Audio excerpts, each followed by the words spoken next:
వెనిజులాలో ఉన్న మరియా కొరినా మచాడోకి ఒక బల్బ్ వెలిగింది.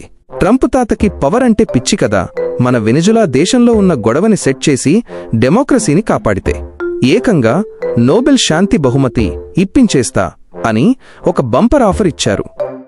దీన్ని మన నేటివ్ స్టైల్లో కొంచెం వెటకారంగా చెప్పాలంటే, బాబు నువ్వు హోంవర్క్ చేస్తే నీకు 5 స్టార్ చాక్లెట్ ఇస్తా అని చిన్నపిల్లలకి ఆశ చూపించినట్టు ఉంది.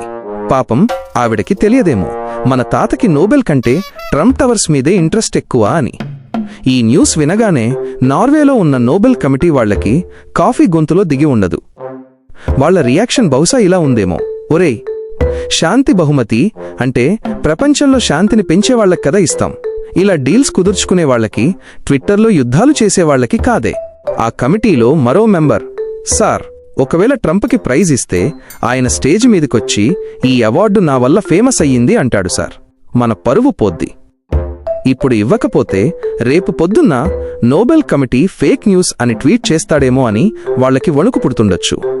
జనాలు మాత్రం పడిపడి నవ్వుకుంటున్నారు. శాంతి బహుమతికి ట్రంప్కి లింకేంట్రా బాబు, అది నిప్పుకి పెట్రోల్కి పెళ్లి చేసినట్టు ఉండదు. మచాడో నోబెల్ ప్రైజ్ మీ ఇంటి ఆస్తి కాదు కదా, ఎవరికి పడితే వాళ్లకి రాసిచ్చేయడానికి. మచాడో ట్రంప్ని పొగడ్డానికి ట్రై చేశారుగాని మధ్యలో నోబెల్ కమిటీ వాళ్లకి మాత్రం బీపీ తెప్పించారు.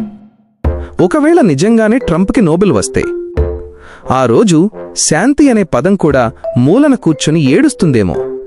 దయచేసి ఎవరూ సబ్స్క్రైబ్ చేయకండి, పొరపాటున చేస్తే మళ్ళీ మా మంచి వీడియోలు నోటిఫికేషన్ వచ్చి మిమ్మల్ని డిస్టర్బ్ చేస్తాయి. ఆ రిస్క్ మీకు అవసరమా? అవసరమే అనుకుంటే మాత్రం ఆ గంట సింబల్ గట్టిగా కొట్టండి.